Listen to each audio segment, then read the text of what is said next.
Hello friends, Neha એજ્યુકેટરમાં આપનું સ્વાગત છે.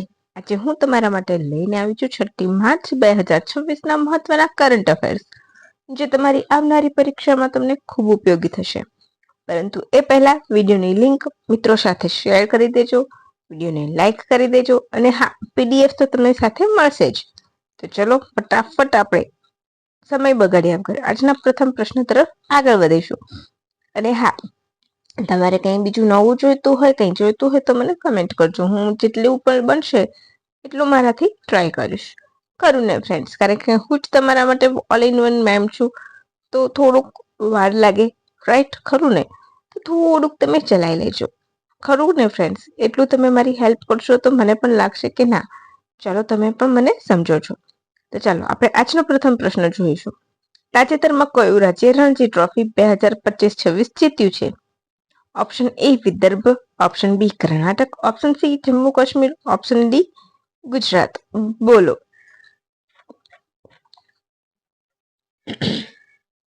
તો અહીંયા આપણો જવાબ આવશે ઓપ્શન સી જમ્મુ કાશ્મીર.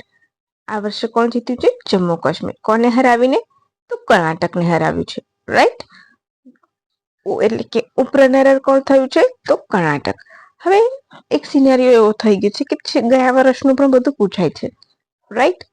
તો ગયા વર્ષે કોણ જીત્યું હતું? તો વિદર્ભ જીત્યું હતું, યાદ રાખજો. હવે આ વર્ષની મેચ જમ્મુ કાશ્મીર એનું જીત્યું છે, તો એની પ્રથમ વખત જ જીત છે રણજી ટ્રોફી, રાઈટ? ફાઇનલ મેચમાં કર્ણાટકના હુબલીના સ્ટેડિયમમાં રમાઈ હતી. રણજી ટ્રોફી સૌથી વધારે વખત કોણ જીત્યું છે? તો 42 વખત મુંબઈ જીત્યું છે, બરાબર છે. રણજી ટ્રોફીનું આયોજન કોણ કરે છે? તો બીસીસીઆઈ, રાઈટ? હવે આપણે જોઈશું ગુજરાત કેટલી વાર જીત્યું છે? તો ફક્ત એકવાર 2016માં જ જીત્યું હતું, રાઈટ? બીસીસીઆઈ તેનું ફૂલ ફોર્મ શું થાય છે? Board of control of cricket of India. ભારતનું ક્રિકેટનું સંચાલન કરતું મુખ્ય સંગઠન છે, સૌથી અમીર સંગઠન છે, જેની સ્થાપના 1928માં થઈ હતી. અધ્યક્ષ કોણ છે હાલ એના? મિથુન મુનહાસ. તેમણે રોજર બિન્નીનું સ્થાન લીધું છે, યાદ રાખી લેજો, બરાબર છે. તેઓ 37મા નંબરના અધ્યક્ષ છે. પદ ગ્રહણ કરનાર તેઓ પણ જમ્મુ કાશ્મીરના છે, બરાબર? યાદ રાખજો. કેમ અગત્યનું છે? અત્યારે રણજી જીત્યું, રણજીનું આયોજન બીસીસીઆઈ કરે છે અને મિથુન મુનહાસ પણ જમ્મુ કાશ્મીરના પ્લેયર છે, ક્રિકેટર છે, રાઈટ? પછી ઉપાધ્યક્ષ રાજીવ શુક્લા છે. સાથે આપણે કોચ યાદ રાખવાના છે. તો કોણ છે? ગૌતમ ગંભીર કોચ છે અને મહિલા ક્રિકેટ ટીમના કોચ છે અમોલ મજમુદાર છે. આટલી બાબતો આપણે યાદ રાખવાની છે. અને લોકપાલ કોણ છે? તો ભૂતપૂર્વ જસ્ટિસ અરુણ મિશ્રા એના લોકપાલ છે બીસીસીઆઈના. ક્લિયર થઈ ગયું બીસીસીઆઈ અને રણજી ટ્રોફી વિશે? તમને બધું જ આવી ગયું. ખાલી હું પેન પકડીને આમ બોર્ડ ઉપર આમ દબાવીને હું એવું નથી કહેતી, હું કરંટ અફેર્સ સાથે જીકી આપું છું. હું તમને જ્યાં પણ જરૂર છે ત્યાં બધું જ પ્રોવાઈડ કરું છું અને હું અગ્રેસિવલી પણ નથી બોલતી. ઘણા લોકોના વિડીયોઝ મેં જોયા છે કે ખૂબ અગ્રેસિવલી કરતા હોય છે, રાઈટ? સ્ટડી કરાવતા હોય છે. તો હું તમારી સાથે બહુ જ પોલાઇટલી કરું છું, તો તમને એક લાઈક તો મને બને છે, રાઈટ? તાજેતરમાં મહારાષ્ટ્રના પાલઘરમાં ગેસ લીકેજ થયું, તો તે કયો ગેસ લીકેજ થયો હતો? ગયો નહીં પણ કયો? Ammonia gas, oleum gas, methyl isocyanate, carbon dioxide. બોલો.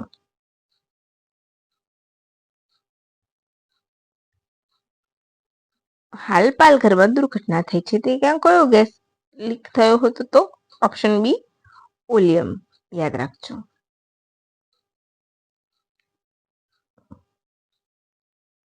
હવે ઓલિયમનું અણુ સૂત્ર તમારે મળતું હોય તો મને શોધીને કહેવાનું છે, ઓકે? હવે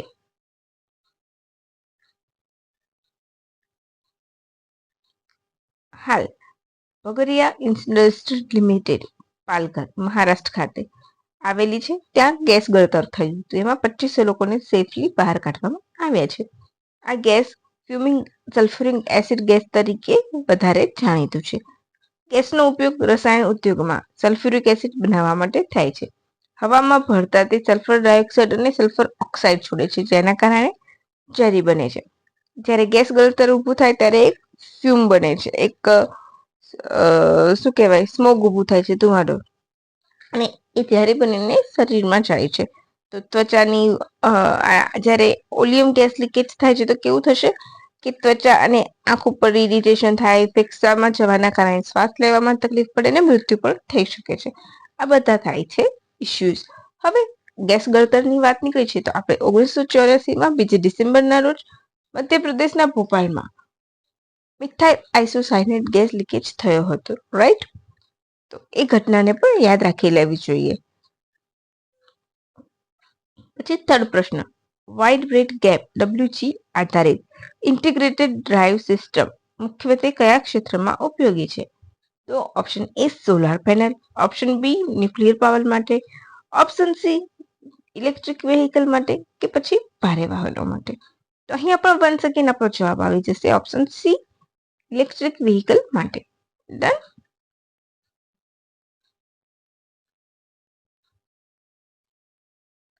ઓપ્શન સી ઇલેક્ટ્રિક વેહિકલ માટે. ભારતે ઇલેક્ટ્રિક વેહિકલ માટે યાદ રાખજો 30 કિલોવોટ, કેટલું? 30 કિલોવોટ ક્ષમતા ધરાવતું વાઇડ બેન્ડ ગેપ આધારિત IDS લોન્ચ કર્યું છે. તો સિમ્પલ IDS કેટલા કિલોવોટ છે? 30 કિલોવોટ. પૂરું નામ તો ઇન્ટિગ્રેટેડ ડ્રાઇવ સિસ્ટમ. શું છે? કોણે ડેવલપ કર્યું છે? તો IIT મદ્રાસ, સીટેક, તિરુવનંતપુરમ અને ટીવીએસ દ્વારા, લુકાસ ટીવીએસ દ્વારા ડેવલપ કરવામાં આવ્યું છે. સંયુક્ત સાહસ છે. ખાસ કરીને કાર તેમજ ઇલેક્ટ્રોનિક પેસેન્જર માટે ખૂબ ઉપયોગી થશે. Car, not a car. Okay, જેનાથી વિદેશી મશીનો પરની નિર્ભરતા કરશે, સ્થાનિક ઉત્પાદનમાં ઈવીની કિંમત ઘટાડવામાં મદદ થશે, તેમજ MSCને અને પ્રોત્સાહન મળશે. બરાબર છે. WBG સેમિકન્ડક્ટર છે, જેમ કે સિલિકોન કાર્બાઇડ, SiC, ગુલિયમ નેરાઇડ, GaN, એ બધું. બરાબર. એ શું કરે છે? તો ઊંચા તાપમાન અને ઊંચા વોલ્ટેજ ઉપર પણ કાર્યક્ષમ રહે છે. હવે કે ઊંચા તો ઇલેક્ટ્રિક વેહિકલ ચલાવતા હોય તો એન્જિન ને બધામાં લોડ પડવાનો છે, તો WG ત્યાં ઉપયોગમાં આવશે, રાઈટ? એના કારણે નુકસાન ઓછું થાય છે. ઈવીમાં વધુ કાર્યક્ષમતા અને લાંબી રેન્જ પણ ધરાવે છે. તો ઇન્ટિગ્રેટેડ ડ્રાઇવ સિસ્ટમ્સના ફાયદા શું છે? તો 20 થી 30% સુધી એનર્જી એફિશિયન્સી સુધરે છે. વાહનોની રેન્જમાં વધારો થાય છે. વાહનમાં વજન અને જગ્યા બંનેનું ઘટાડો કરી શકાય છે. એટલે કે વજન પણ ઓછું કરી શકાય છે ને જગ્યા ઓછી રોકાય એવું એને બનાવી શકાય છે. અને એના કારણે મેન્ટેનન્સનો ખર્ચ પણ ઓછો આવે છે.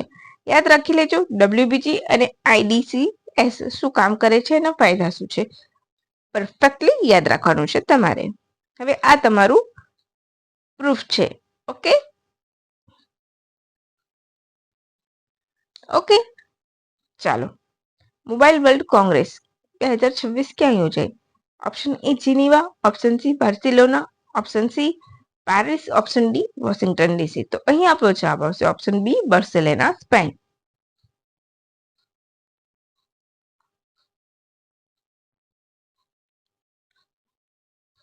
મોબાઈલ વર્લ્ડ કોંગ્રેસ 2026 સ્પેનના બાર્સિલોનામાં યોજાઈ, જેની થીમ ધ IQ એરા હતી.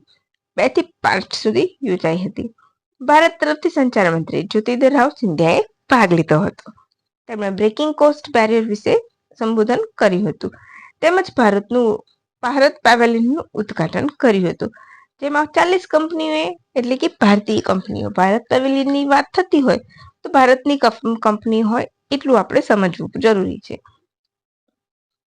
ટેકનોલોજી પોતાની પ્રદર્શિત કરી હતી. હવે આના વિશે જ્યારે એક્સ્ટ્રા માહિતી હશે ત્યારે હું તમને એક્સ્ટ્રા માહિતી આપીશ, પણ અત્યારે મારી પાસે જેટલો ડેટા હતો એના ઉપરથી મને લાગ્યું કે મારે તમને ક્વેશ્ચન આપવો જોઈએ, જેથી કરીને તમારું નોલેજ રહી જાય, રાઈટ? હવે અગત્યનો ક્વેશ્ચન છે, ખૂબ અગત્યનો છે. 5 સ્ટાર ક્વેશ્ચન લગાવજો અને આની આગળ તમે બુકમાર્ક મૂકી દેજો કે આમાં વસ્તી વિષયક માહિતી આપી છે, જે આવનારી કોઈ પણ પરીક્ષા હશે તમને ખૂબ ઉપયોગી થશે. તો આવનારો પ્રશ્ન 7 star question, right? Amit Shah દ્વારા લોન્ચ કરવામાં આવે ક્યાં? તો નવી દિલ્હીમાં. 2027ની વસ્તી ગણતરી માટેના માસ્કોટનું નામ શું છે? Option A Pragati, option B Vikas, option C પ્રકાર ફક્ત A, option D for A અને બી બંને. માસ્કોટનું નામ શું છે? એ અને બી બંને, એટલે કે પ્રગતિ અને વિકાસ. શું છે? પ્રગતિ અને વિકાસ. ઓકે, બંને એના નામ છે.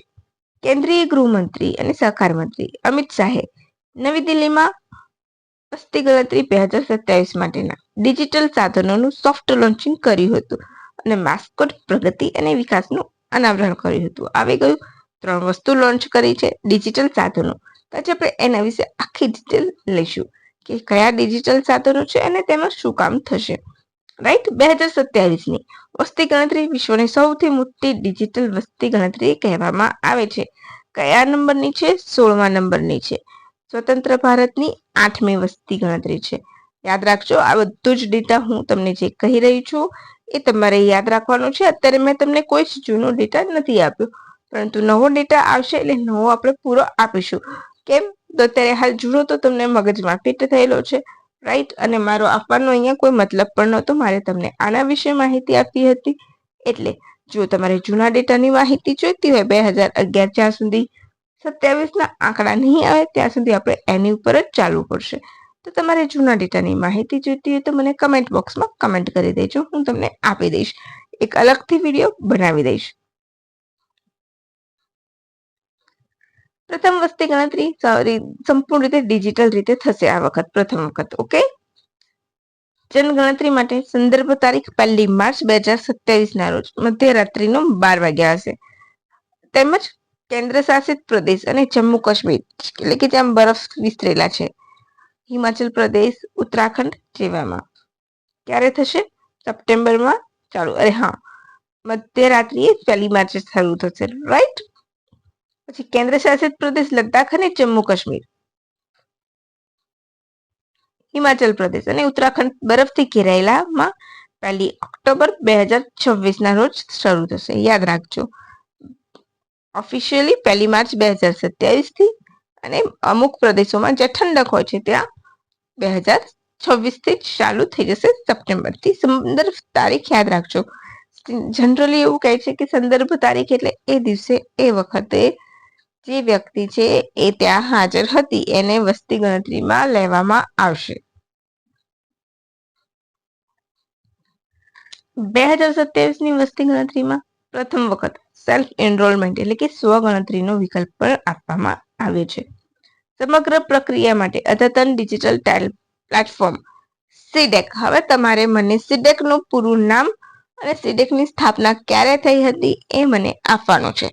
હું તમને મારા નેક્સ્ટ વિડીયોમાં સીડેક વિશે માહિતી આપીશ, પરંતુ એ પહેલા તમારે મને સીડેક વિશે માહિતી આપવાની છે. એનું પૂરું નામ આપવાનું છે અને સ્થાપના ક્યારે થઈ હતી તે આપવાનું છે.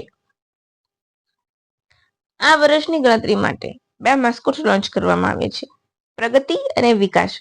પ્રગતિ તો મહિલા ગણતરીકાર માટે છે અને વિકાસ તો પુરુષ ગણતરીકાર માટે. હવે અગત્યના પોઈન્ટ્સ છે, તમારે યાદ રાખવાના છે, આવનારી પરીક્ષામાં ઉપયોગી થશે. આ માસ્કોટ 2047 સુધી ભારતને વિકસિત રાષ્ટ્ર બનાવવા માટે મહિલા અને પુરુષોની સમાન ભાગીદારીનું પ્રતીક છે, રાઈટ. આ જો તમારા પ્રગતિ અને વિકાસ. ઓકે, હવે વસ્તી ગણતરી 2027 માટેના ડિજિટલ સાધનો યાદ રાખજો, પૂરેપૂરા નામ યાદ રાખજો. HLBC વેબ એપ એટલે કે હાઉસ લિસ્ટિંગ બ્લોક ક્રિએટર, એના ડિજિટલ સાધનોની વાત થઈ રહી છે. House listing block creator HLBC web app. પછી વેબ મેપ એપ્લિકેશન સેટેલાઇટ છબીનો ઉપયોગ કરશે. શું કરશે? વેબ મેપ એપ્લિકેશન વાપરશે, સેટેલાઇટ છબીનો ઉપયોગ કરશે અને ઘરની સૂચિ બનાવશે અને બ્લોક બનાવશે. ઓકે, પછી HLO મોબાઈલ એપ. શું કામ છે? તો આ સુરક્ષિત મોબાઈલ એપ છે. ગણતરી કરો ઘર ઘર જઈને માહિતી એકત્રિત કરી શકશે. એન્ડ્રોઈડ અને iOS ઉપર પણ ઉપલબ્ધ છે. 16 ભાષાઓમાં ઉપયોગી છે. પછી એસસી પોર્ટલ તો સેલ્ફ એનરોલમેશન પોર્ટલ. પ્રથમ વખત સ્વગણતરીનો વિકલ્પ આપવામાં આવ્યો છે. લોકોની પોતાની ઓનલાઈન માહિતી જાતે દાખલ કરી શકશે અને નોંધણી કરી દેશે. પછી ISEID પણ આપવામાં આવશે. CMMS પોર્ટલ તો census management and monitoring system વસ્તી ગણતરીનું આયોજન, સંચાલન અને દેખરેખ રાખશે. રાજ્ય, જિલ્લા અને તાલુકા અધિકારીઓ માટે આ રિયલ ટાઈમ મોનિટરિંગનું કામ કરશે. કયું? તો CMMS પોર્ટલ. હવે આ રહ્યું તમારું એનું પ્રૂફ. બરાબર, આ તમારું પ્રૂફ છે જે તમને આવનારી પરીક્ષામાં બધે જ ઉપયોગી થશે. રાઈટ, યાદ રાખી લેજો. હવે દેશભરમાં 30 લાખથી વધુ ગણતરીકારો અને અધિકારીઓ આમાં જોડાશે. સમગ્ર દેશ માટે ઘરે ઘરે સર્વે કરવામાં આવશે. માહિતી મોબાઈલ એપ દ્વારા સીધી સર્વર પર મોકલાશે. આ ગણતરી 2 તબક્કામાં યોજાશે. બરાબર છે. પ્રથમ તબક્કો HLO નો છે, જે એપ્રિલ 2026 થી સપ્ટેમ્બર સુધી ચાલશે. ઘરનો પ્રકાર, રહેઠાણની સ્થિતિ, ઘરમાં ઉપલબ્ધ સુવિધા વગેરે માહિતી એમાં આપવામાં આવશે. બીજું તો પોપ્યુલેશન એનરોલમેન્ટ, જે 2027 ફેબ્રુઆરીના રોજ થશે, જેમાં વ્યક્તિગત માહિતી અને જાતિગત માહિતી પણ અંદર આપવામાં આવશે. બરાબર છે. આ તમારું પ્રૂફ છે એનું. બરાબર. હવે HLO તો હાઉસિંગ એન્ડ હાઉસિંગ સેન્સસ, 2 ભાગ યાદ રાખજો, એના 2 ચરણ. રાઈટ, યાદ રાખજો, બિલકુલ પણ ભૂલ્યા વગર. હવે આપણે ભારતીય વસ્તી ગણતરી વિશે થોડીક મહત્વની ફેક્ટ જોઈ લઈશું. ભારતની પ્રથમ વસ્તી ગણતરી 1872માં લોર્ડ મેયોના સમયમાં થઈ હતી. ત્યારબાદ 1881માં લોર્ડ રિપનના સમયથી દર 10 વર્ષે નિયમિત રૂપે વસ્તી ગણતરી કરવામાં આવી હતી. 2021ની કોવિડના લીધે મુલતવી રાખવામાં આવી હતી. 1881 વસ્તી ગણતરીના કમિશનર કોણ હતા? તો W. પ્લાડન હતા. 2011માં કરવામાં આવી હતી 15મી સ્વતંત્ર ભારતની 15મી હતી, અને આમ સ્વતંત્ર ભારતની 17મી અને આમ 15મી વસ્તી ગણતરી હતી. સ્વતંત્ર ભારતની પ્રથમ વસ્તી ગણતરી 1951માં થઈ હતી, અને કમિશનર કોણ હતા? તો R.K. ગોપાલાસ્વામી. હવે ભારતના બંધારણ મુજબ અનુચ્છેદ 246 મુજબ ભારતની વસ્તી ગણતરી એ સંઘની યાદીમાં આવે છે. કયો વિષય છે વસ્તી ગણતરી? તો સંઘ યાદીનું.